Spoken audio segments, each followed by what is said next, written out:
All right, folks, here we go. It's Saturday Bible study. And I'm going to continue on through Daniel 11. King of the North, King of the South. We believe King of the North is the Antichrist. Let's keep reading, though, and make sure. We're going to go, it's 19 through 25. So I'm going to read it in the New Living. It's a little bit easier to understand because it's all, the old expression, it's all Greek to me.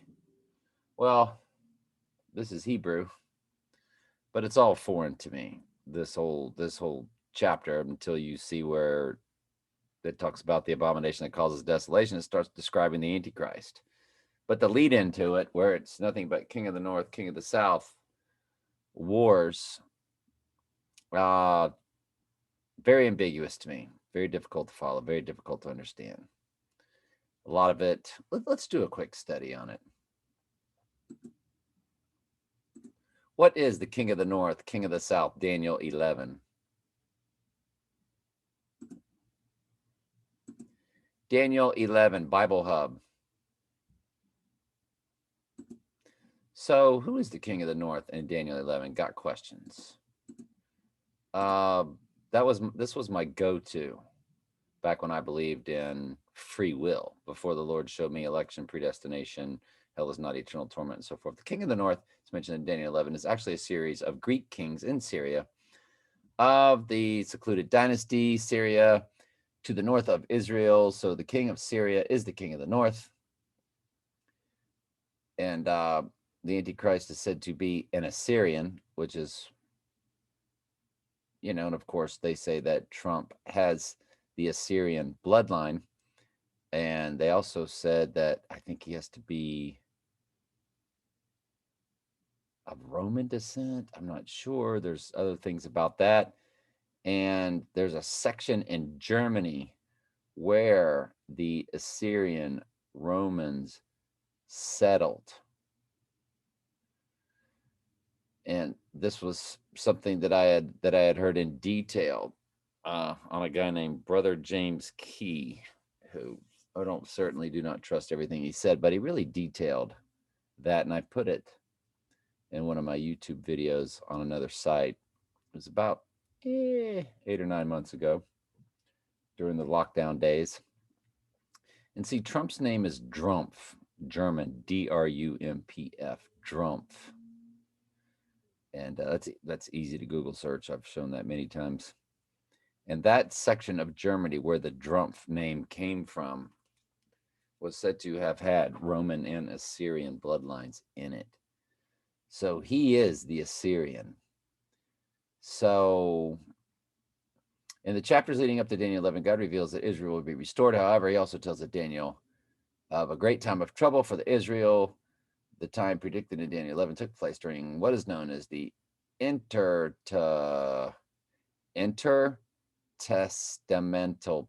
intertestamental period, roughly 400 years before the close of the Old Testament, the beginning of the New.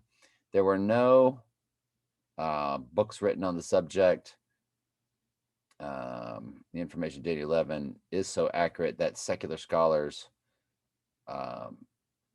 say that it's prophecy after the fact, which would not really be prophecy at all. Daniel 11 starts with a mighty Greek king whose kingdom is divided after his death. All agree that this is Alexander the Great, who died. So, like I said, this goes back to early times, but then it's going to bring you to the Antichrist. So they're documenting that. So let's keep going.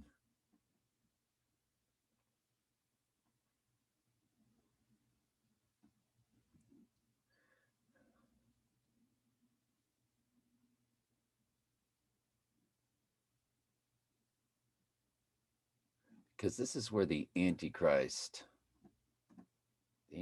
does his thing.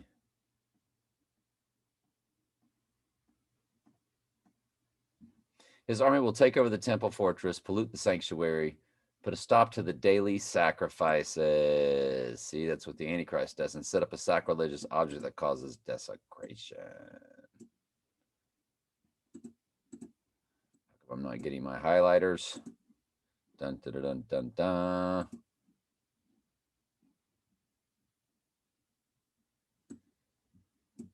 There. Thank you.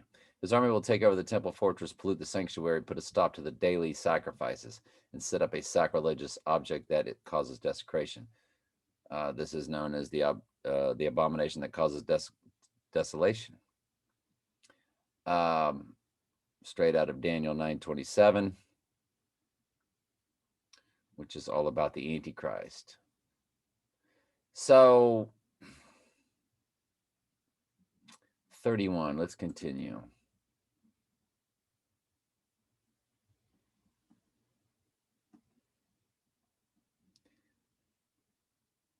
His armed forces will set up to desecrate the temple fortress and will abolish the daily sacrifice.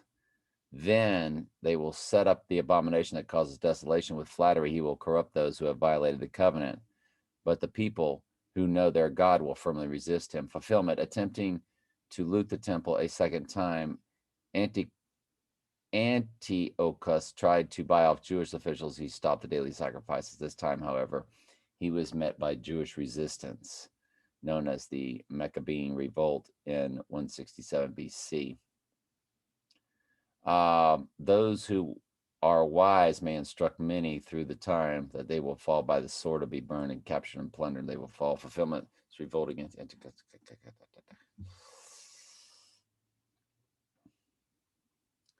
Seems to Antiochus the king, or he does please. He will exalt and magnify himself above every god and say unheard of things against God of gods. He will be successful. So this is what the Antichrist does, that he sets himself up as God and says that he is above all gods. We're going to be getting to that. This all references in their world things that have already happened. They're saying this has already happened, but on a parallel, it is going to happen again. And I'm not sure. I wasn't there. I did not write the history. So I'm not even sure if he is exact, this Got Questions writer. And you're going to get this from a lot of people, not just Got Questions. There's people that will tell you the book of Revelation's already happened. That's how messed up all this stuff is. Obviously, though, it does say these little parts in Daniel where it says the time of the end.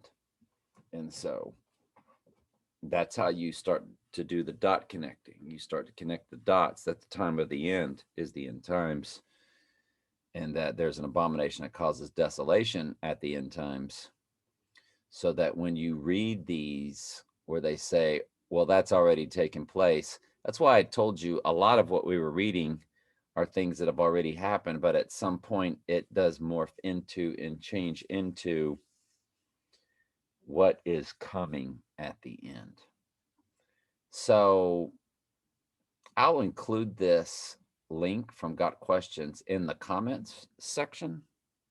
Now, the comments from the producer of the video is different from a comment of a viewer.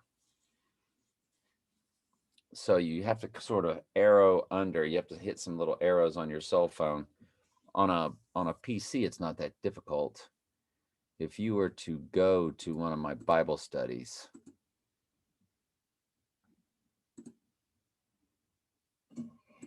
like yesterday, there's the add the public comment, but it doesn't have anything from me.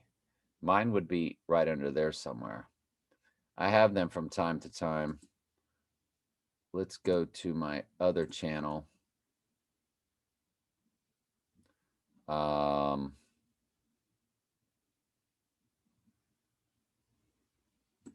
think I would have possibly have put some comments in this. I did. So you see under here where it says comments, telling truth. Well, it doesn't say comments. It just shows. And these are things that I put under there. And then there's the public comments, but these were my comments. So it's going to be under there. And if I remember, I'll come back through and also put it in the public comments. I'll put this link for Got Questions where you can read it. But please know that it is also about the end times, which is what he's not telling you. Let's read through and give him a chance. Daniel 12 continues, blah, blah, blah. Once again, the king of the north is the ruler of the king of Syria, whoever he was given at any time, not a specific individual. See, not a specific individual. In the final verses of Daniel 11 refer yet, excuse me.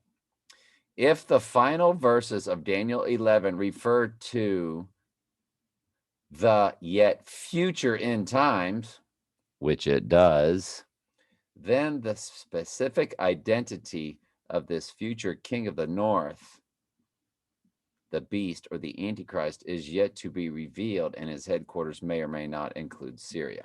All right, very good.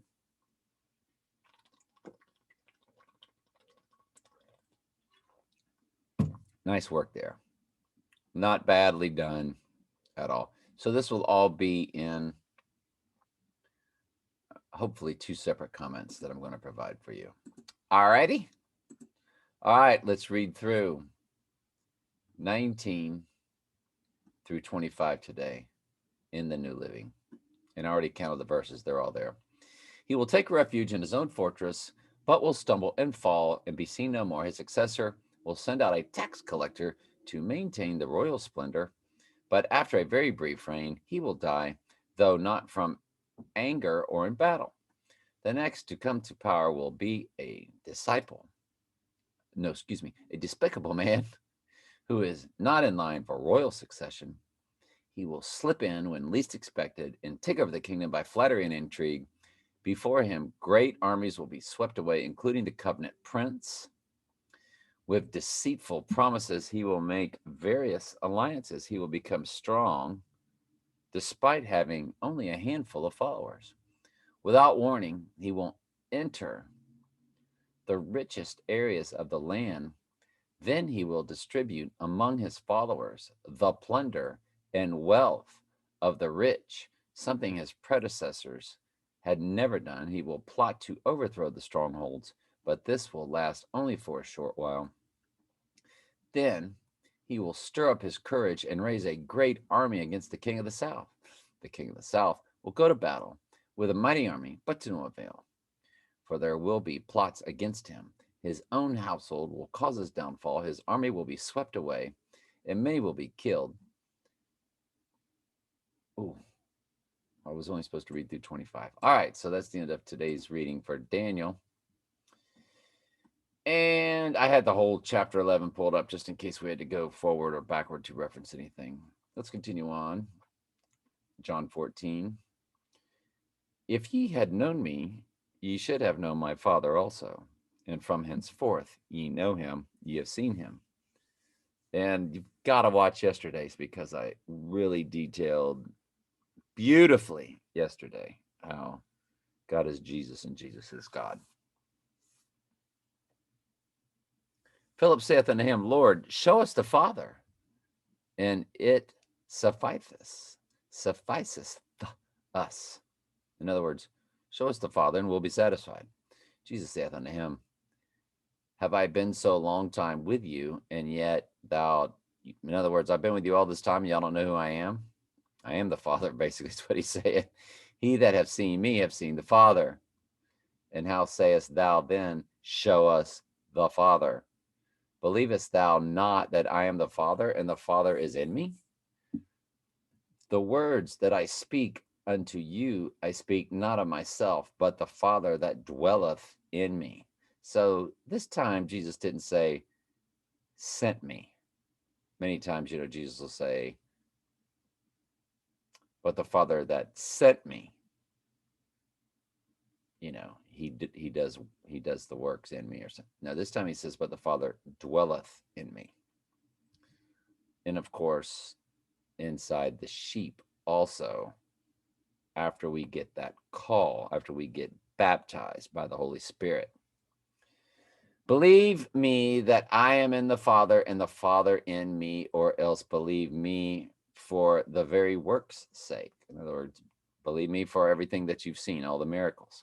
Verily, verily, I say unto you, he that believeth on me, the works that I shall he do also, and greater works than these shall he do, because I go unto my Father. And whosoever ye shall ask in my name, that will I do, that the Father may be glorified in the Son. If you shall ask anything in my name, I will do it. People will read that verse and say, Jesus, can you please help me get this new job? And they get it and go, oh, God is great. Or they don't get it and go, well, it's said right here.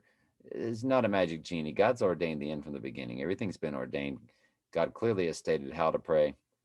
Not my will be done, Father, your will be done. Thy kingdom come, thy will be done. When Jesus prayed about, can you remove this cup from me, this death, he closed with, not my will, Father, but your will be done. So when you pray, anything that you ask, you're asking for the strength and ability to handle his will. If it be your will, Father, for to help me with this, state what it is, and then say, but if it's not your will, Father, give me the strength to be able to handle it. And there's also that Bible verse where God says, I know the things you need before you ask. I think that's all in one section that talks about the Lord's Prayer. So don't take that John 14:14 and run with it and think God's a magic genie and he's going to go around and do all the things that you need him to do for you. Because everything that he does in you and through you, he does his will, not your will. If you love me, keep my commandments. That's what love is. That's what the agape is. So you can't do that unless he loves you. So it's a full circle, simpatico, back and forth union between our bodies. It's like it's an avatar for the Holy Spirit. And that's why people that take the mark of the beast, their body will be an avatar for the fallen angels. And we love him because he loves us and he calls us, and we keep his commandments, which shows our love for him. So it's back and forth love, but we can't do it unless he calls us and puts it in our heart. And I will pray the Father, and he shall give you another comforter, that's the Holy Spirit, that he may abide with you forever. Semicolon. End of verse. End of today's study. Love y'all very much. Ask questions anytime.